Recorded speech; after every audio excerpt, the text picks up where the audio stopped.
Значи, денеска продолжуваме со Евангелието според Јован, продолжуваме во 17-тото поглавје, но како би биле во текст со се она што се случува, ќе се вратиме малку назад, една-две реченици и ќе видиме што претходно се случуваше. И ако се вратиме во 13-тата глава, таму видовме еден пресврт што Исус го направи и повеќе од тогаш наваму веќе не поучува мноштво на луѓе, туку почнува да ги поучува само своите 12 апостоли. За набргу Јуда да замени остануваат 11. И точно нив ги поучува со внимателно одбрани поуки, кои воедно се и подготовка и, како што рековме, охрабрување за она што ги чека во нивната понатамошна служба, во која ќе бидат и замразени и прогонети. И тие поуки, видовме минатиот пат, ги завршува со молитва, тоест која ја започнавме во 17 глава. Со таа големо свештеничка молитва. И прво видовме дека Исус се моли за себе. Потоа минатата недела видовме дека се моли за 11 апостоли. И во тој момент, кога оваа молитва Исус ја искажува кон таткото, тие апостоли, тие 11 мина се со него додека се моли. Тие слушаат таа молитва. А денес ќе видиме како Исус се моли за оние што ќе поверуваат во нивните зборови, зборовите на апостолите, или поточно од 20 до 26 стих Господ се моли за црквата, или уште поточно Господ се моли за тебе, за мене. Ако сте во Христос. Значи Исус се моли и за мене, и за тебе. Бидејќи свајка што значи да се биде христијанин во овој свет, свет кој е во грев, кој е во темнина. Во овој свет во кој нема вистина, во свет во кој не се познава вистината. А кажавме дека Божиото Слово е апсолутна вистина.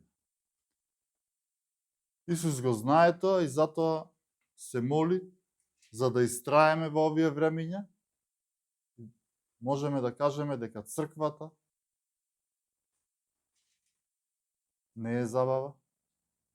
Црквата не е пред се па добро се чувствувам таму, затоа одам. Туку црквата треба да е столб и подлога на вистината во овој свет. Свет што не ја познава вистината. И ајде да го прочитаме нашиот текст од 20 до 26 стих, 17 глава.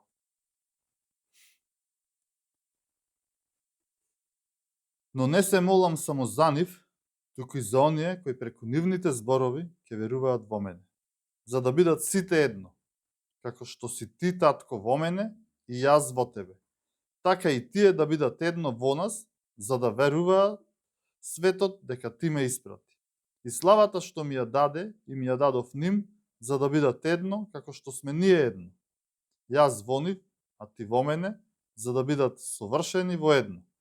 За да знае светот дека ти си ме испратил и дека ги љубиш нив како што ме љубеше мене. Татко, сакам оние кои си ми ги дал, да бидат со мене, таму каде што сум јас, за да ја гледаат мојата слава што ми ја даде, зашто ме љубеше пред создавањето на светот. Праведен татко, светот не те запозна, а јас те запозна. И овие познаа дека ти си ме пратил. Им го објавив твоето име и ќе го објавувам, па љубовта со која ме возлюби да биде во нив и јас во нив. Тема за денеска ќе ни биде сите да бидат едно. И тоа многу често денеска можете да го слушнете. На сите страни се зборува за некое единство, дека сите религии, сите вери водат кон Бога, дека сите се едно. Дури новиот папа сега повика на некое единство, на некоја екумена, дека сите разлики можат да бидат едно. Денес тоа често се слуша. Но да видиме ние што значи тоа во нашиот текст. Во молитвата на синот кон таткото, за да бидат сите едно. Во оваа молитва, овој термин за да бидат сите едно се спомнува 5 пати. И тоа најпрво во 11-тиот стих, каде вели: и не сум повеќе во светот, а тие се во светот, јас идам при тебе, свети татко. Запази ги во твое име, оние кои ми ги даде, за да бидат едно, како што сме и ние. Значи, кои се тоа оние кои треба да бидат едно? Дали станува збор овдека за сите? Не. Вели, оние што ми ги даде, да бидат едно. Значи, не може сите луѓе да бидат едно. Во 21-виот стих се спомнува 2 пати. Тоест, 20 и 21 ќе ги читаме сега. Но не се молам само за нив, туку и за оние кои преку нивните зборови ќе веруваат во мене. Ова е битно, ќе веруваат во мене. За да бидат сите едно. Како што си ти, татко, во мене и јас во тебе. Така и тие да бидат едно во нас, за да верува светот дека ти ме испрати. Гледаме кој едно. Оние кои преку нивните зборови ќе веруваат во мене. Значи, пак не станува збор за сите, туку за оние кои ќе веруваат во Исуса Христа. И 22 и 23 стих, пак 2 пати имаме. И славата што ми ја даде и ми ја дадов ним, за да бидат едно, како што сме ние едно, јас во нив, а ти во мене, за да бидат совршени во едно, за светот да знае дека ти си ме испратил и дека ги љубеше нив како што ме љубеше мене. Совршени во едно. Совршени во едно. За какво единство овде станува збор? Што зборува текстот во цел контекст? Кои се тие сите за да бидат едно? Кои се тие? Овде е многу повеќе од јасно дека сите не се сите. Кои се сите за да бидат едно? Самиот Исус во оваа молитва кон таткото ни открива, и тоа прво, дека се работи за единство во Словото. Единство во Словото. И точно тоа единство треба единствено да не интересира. Секој верник тоа единство треба да го интересира. Единството во Словото. А не некое друго заедништво кое го покажува светот. Не треба да не интересираат други заедништва, бидејќи кратко живееме на земјата. И затоа да не се занимаваме со разноразни заедништва. Да, ние сме во светот, но не сме од светот. Не ни треба заедништво во културно-уметничко друштво. Или спортско друштво, или не знам кое не друго заедништво. Се е тоа убаво. Убаво и тоа. Но единствено што треба да не интересира и на што треба да вложуваме е заедништво во Словото. И другите заедништва кажав дека не е лошо, но ова е приоритет. Бидејќи кога ќе умираме, да не ни биде жал. Како ни поминал животот? Во какво заедништво и со кого сме биле во заедништво?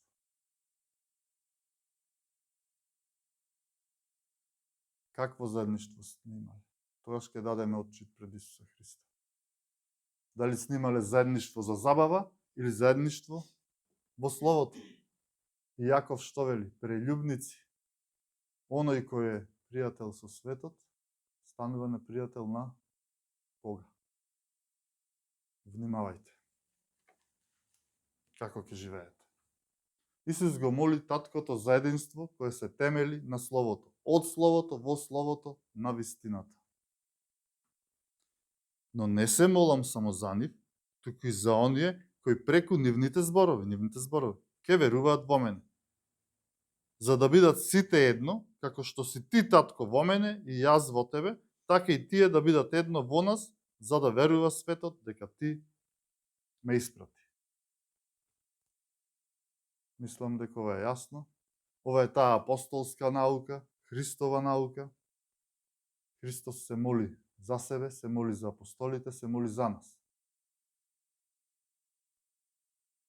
А еве еден текст кој претходи на сето ова, во 14 стих. Таму вели вака: јас им го предадов твоето слово. Јас им го предадов твоето слово. И светот ги замрази, зашто не се од светот, како што јас не сум од светот. И овдека почнува тоа одвојување, каде што сите не се сите. Јас им го предадов твоето слово. Да се чита писмото, според това, е опасно. Бидејќи вистината разделува, а не спојува. Вистината разделува. Доктрината повеќе разделува одошто соединува. И така мора да биде. Ја разделува вистината од полувистината и вистината од лагата. Или ако сакате, Евангелието го разделува од лажното Евангелие, небото од пеколото. Тоа е вистината. И затоа сите не се сите. И верувајте дека понекогаш расколите, раздорите, разликите помеѓу нас се добри, како што вели разликите помеѓу вас се за да се покажат подостојните меѓу вас. 1 Коринтијаните 11:19. Значи и тие разлики, и тие разделби, тие раздори се добри. И здрави. Расколите се присутни низ целата историја на црквата. И пак ќе кажам, тие се добри и здрави, за да се покажат подостојните меѓу вас. Бидејќи вистинското заедништво е заедништво што се темели на вистината на Словото на Исус Христос. И видете од минатиот пат, повторно е од 14 стих, јас им го предадов твоето слово и светот ги замрази, зашто не се од светот, како што јас не сум од светот. Не те молам да ги земеш од светот, туку да ги запазиш од лукавиот. Тие не се од светот, како што ни јас не сум од светот. Освети ги во својата вистина. Твоето слово е вистината. Како што ти ме испрати мене во светот, така и јас ги испратив во светот. Освети ги во својата вистина, твоето слово е вистина. Апостолите се тие што биле избрани први да го проповедаат Словото. И тие го запишале Словото. И по големиот дел од Новиот Завет го запишале тие. И за тоа зборува овдека Исус, и за тоа се моли. Значи тие мора најпрво нивните души да бидат запазени, да биде вистината во нив запазени, но и мора да преживеат точно на Голгота, кај крстот. Тие зошто се разбега, и тоа е со цел, за да не бидат лапсен, да не бидат уште тогаш погубени и убиени. И тоаш ке немаше кој да го проповеда Словото. Ке немаше кој да го напише и кој да го брани Евангелието во првиот век. Значи, без апостолското Евангелие нема спасение, нема црква. Толку е важно тоа. Значи, сето е со умисла. И затоа денес црквата мора да биде столб и подлога на вистината во овој свет. Без вистината нема спасение, без спасението нема црква. Апостол Павле, апостолската наука, Христовата наука, Павле повикува и прашува. Но како ќе го повикаат оној во кого не поверувале? А како ќе поверуваат во оној за кого не чуле? А како ќе чујат без проповедник? Така се прашува Павле. И во тоа исто послание до римјаните, ова е 10 глава, Павле тврди: и така верата доаѓа од слушањето, а слушањето од што? Од Христовото слово. Го гледаме тој редослед. И одиме во почетокот беше Словото, и Словото беше во Бога, и Словото беше Бог. Се стана преку Него и ништо не стана без Него. И за понатаму вели Словото стана тело и се настани меѓу нас и ја видовме Неговата слава. Ова се основните темели на вистината. Основните темели на Словото.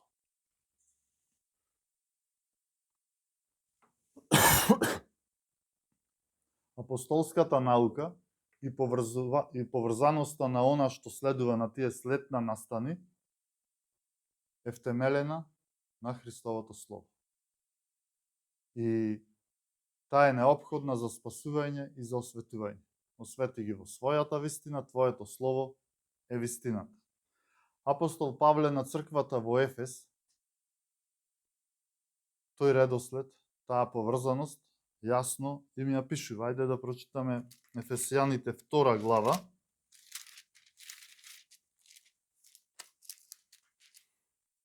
Од 19 стих па натаму. Затоа вие не сте веќе туѓинци и придојденици, туку сте сограѓани на светите и домашни на Бога, надзидани врз основата на апостолите и пророците. А голниот камен е самиот Христос Исус, врз кого целата стројно составена зграда расте во свет храм во Господа, врз кого и вие во духот заедно се созидувате во Божиото живеалиште. Овде е се кажано. Кажано е како оди тој редослед. Сега ако не го разбирате ова, полесно е, погледнете некоја камена градба, некоја стара градба, некој стар зид, и таму ќе видите дека на аглите долу во основата има едни големи камења на секој агол. Значи, тоа е Христос, тој аголен камен, големиот камен, кој се поврзува со темелот. А голмиот камен е поврзан со темелот, тоа е апостолите или апостолската наука понатаму. Значи, таткото му го даде Словото на Христос. Христос му го предаде на апостолите, тие го проповедаа Евангелието. И тоа е таа поврзаност и тој редослед, и тоа е вистина, без тоа нема Евангелие. Без Евангелие нема спасение, а без спасение нема црква. Тоа што имаме? Имаме само една празна религија, а тоа не е тоа. Без спасение нема црква. Тоа не е тоа, затоа што Исус се молеше за единство во кое е втемелено на Словото, на вистината. Значи, црквата е стол и подлога на вистината во овој свет. И Петар пишува за истиот овој аголен камен, врз кој мора да се гради. Што и да градиме, видливо или невидливо, најбитен е темелот. Без темел, сето тоа лесно се разрушува. Мора темелот да биде здрав.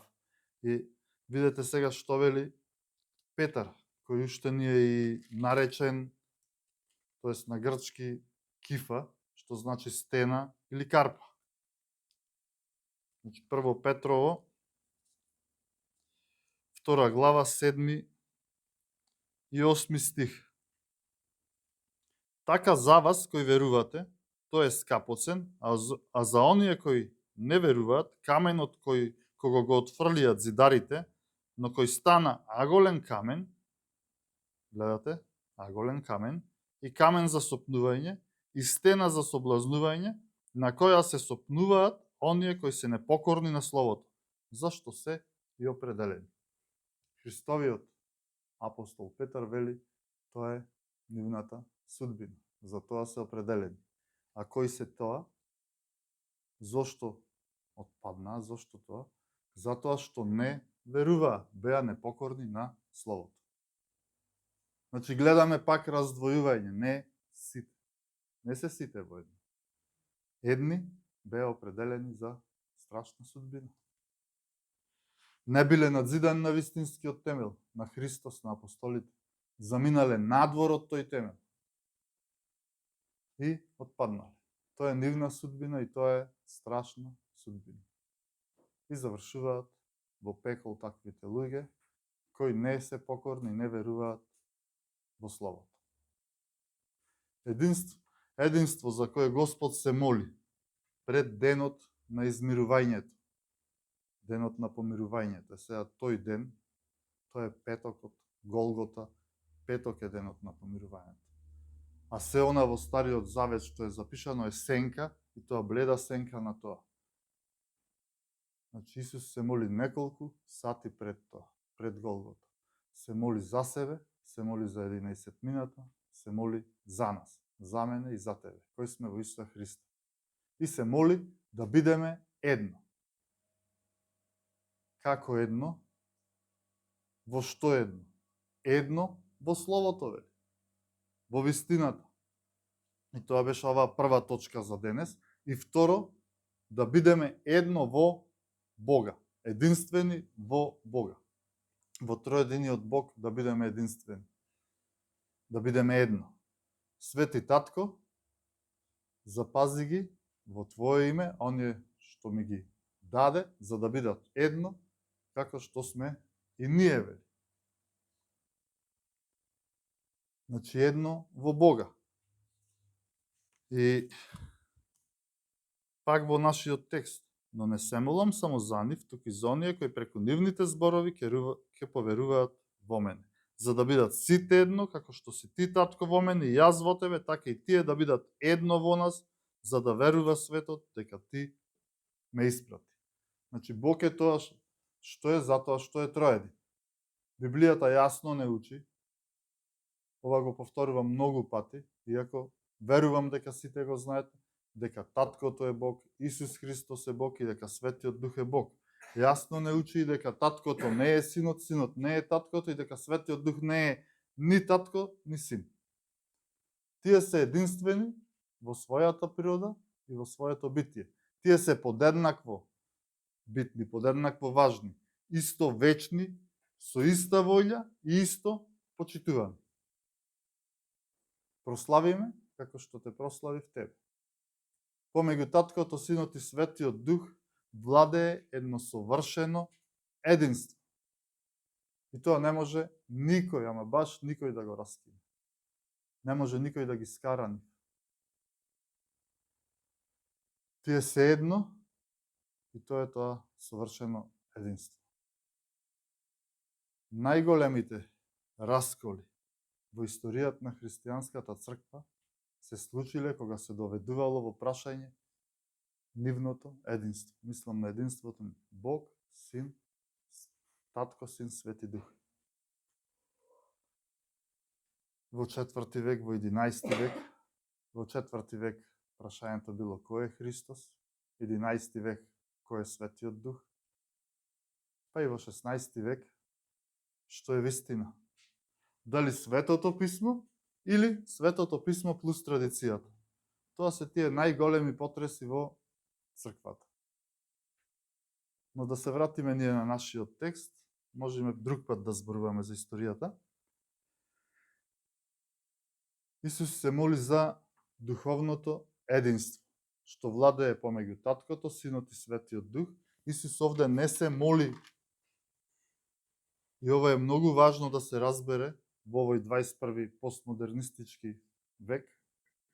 Исус не се моли овде за некое видливо и институционално единство, начело со некој човек.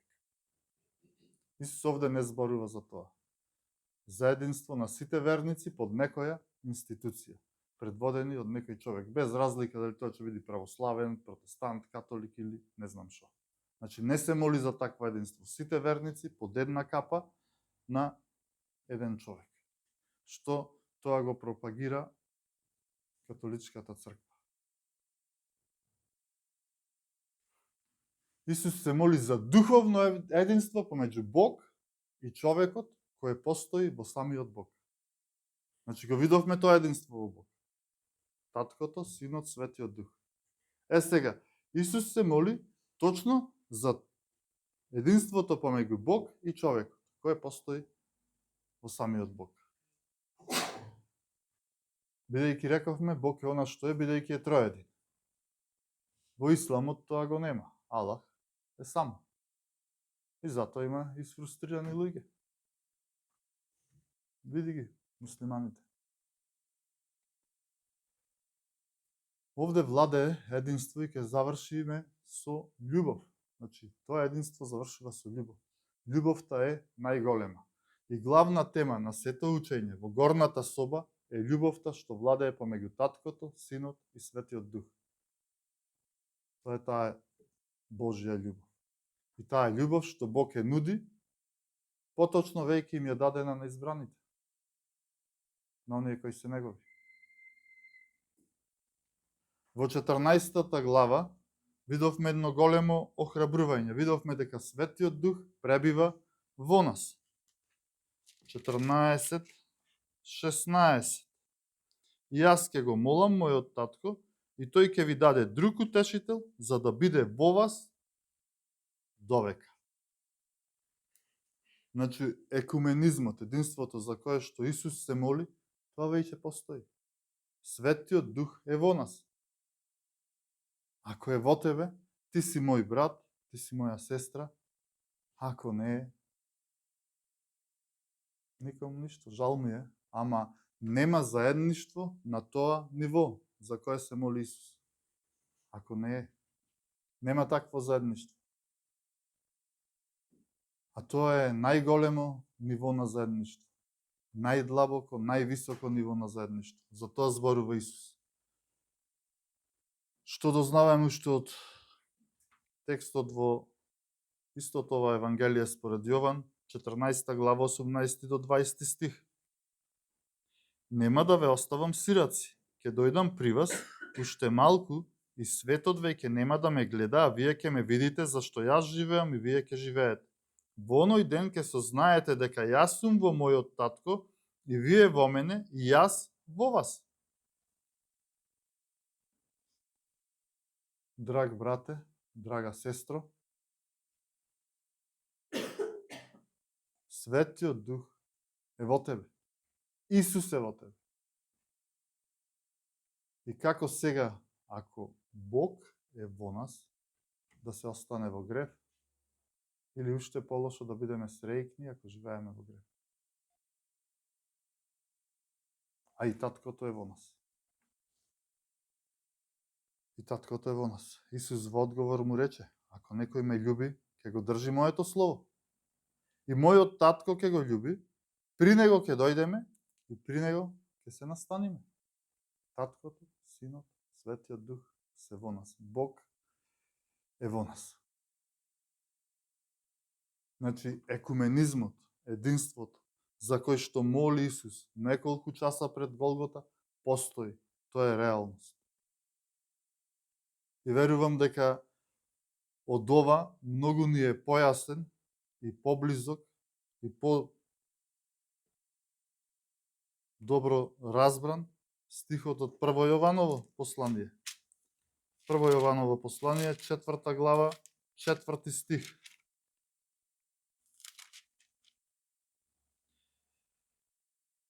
Вие сте од Бога дечиња и вие ги победивте, зашто е поголем оној кој е во вас, отколку оној кој е во светот. Оној кој е во нас е поголем отколку оној што е во светот. Гледаме разделување, не гледаме спојување, ама еден е во светот, еден е во вас. Уште тогаш го гледаме тоа. Уште во првиот век веќе започнале проблемите и расколите. Кој тврди дека Исус Христос не дошол во тело, тој е антихрист. Или во него е духот на антихристот. Уште тогаш имало разделби расколи. Исус во една лична, интимна молитва кон таткото се моли за единство што е реалност. Не се моли за нешто што не е возможно или за нека утопија, него за нешто што е реално. Духовното единство е реалност. И тоа живее, и тоа единствено е содржи Божјата слава. Во Исаија 42, што имаме прочитано? Дека Бог славата не ја дава на никој. И сега во нашиот текст нешто друго читаме. Ајде да прочитаме 22-23 стих. И славата што ми ја даде, и ми ја дадов ним, за да бидат едно, како што сме ние едно. Јас во нив, а ти во мене, за да бидат совршени во едно, за да знае светот дека ти си ме испратил и дека ги љубеше нив како што ме љубеше мене.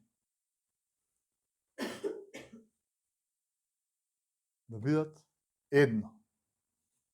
Ти во мене, јас во тебе, ние во нив. Славата е во нив. Такво предавање на славата. Дали разбирате? Не дека Бог, еве ти, иле тебе слава па биди славен. Не. Бог е во верникот. И тука е славата. Ова е нешто слично како со Словото.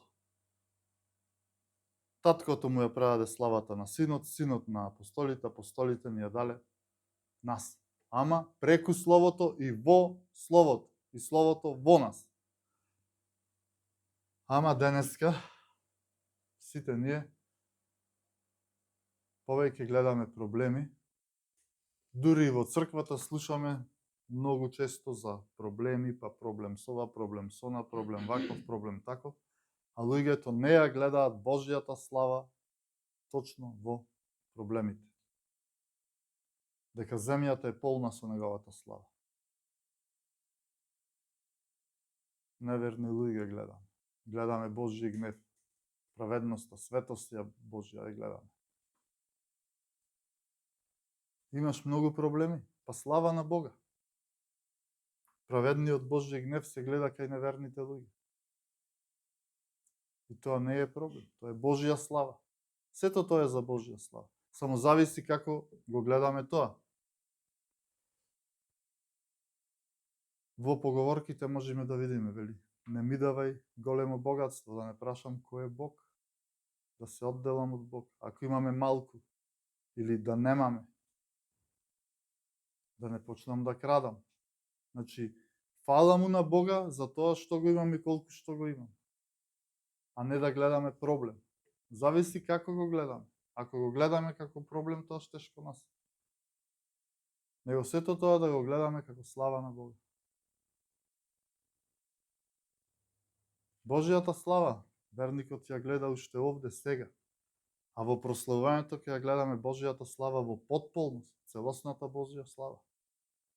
И тогаш нема, ама буквално ништо да не импресионира, ни планините, ни морината, ни пейсажите, ништо. Цела вечност ќе бидеме импресионирани од Божјата слава, од Исус Христос, од Бог. Таа слава што таткото му е даде на Синот, Синот на апостолите, апостолите нам, ако сме во Христос.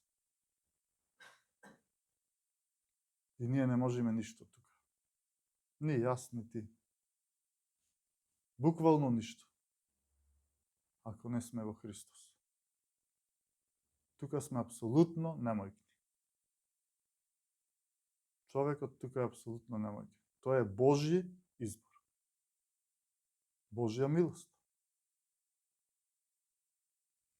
Синот моли за единство кое владее меѓу таткото, Синот и Светиот Дух, да живее помеѓу 11 минута и оние што ќе поверуваат преку нивните зборови.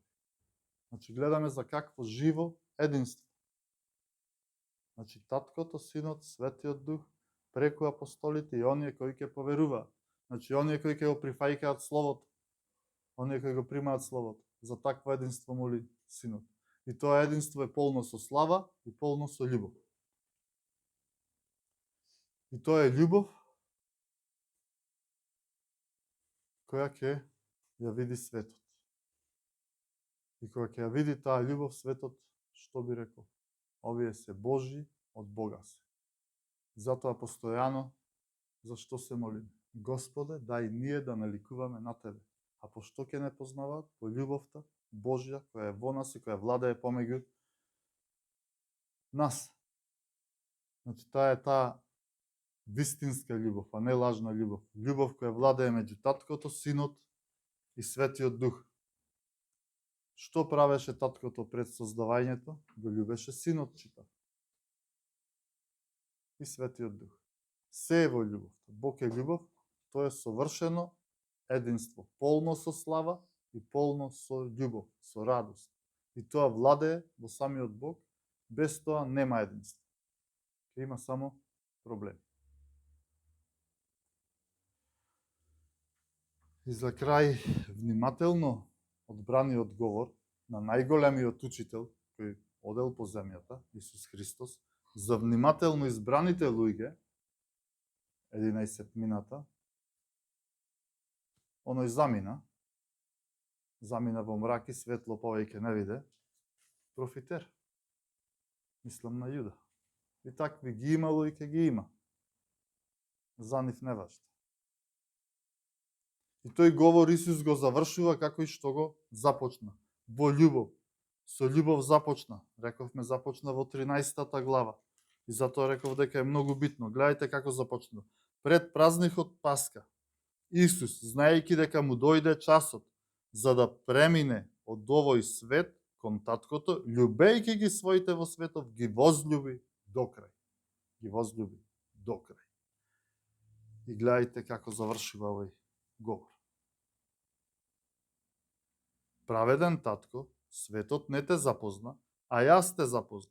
И овие познаа дека ти си ме пратил. Им го објавив Твоето име и ќе го објавувам. Па е љубовта со која ме возлюби да биде во нив и јас во нив. Така завршува овој говор, така завршува оваа молитва.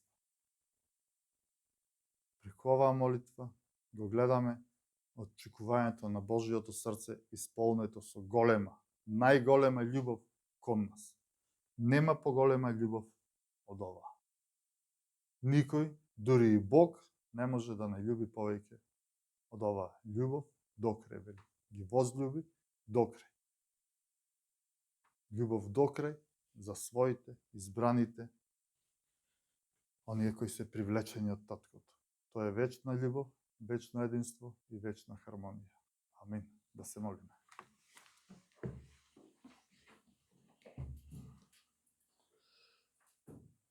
Семојкен Господе, Ти благодариме за Твоето Слово, што си ни го дал, Господи. Ти благодариме за Твојата љубов, Твојата милост која ја искажуваш, која најмногу ја искажа на крстот, која пострада за нас, но ја искажуваш и денеска, постојано.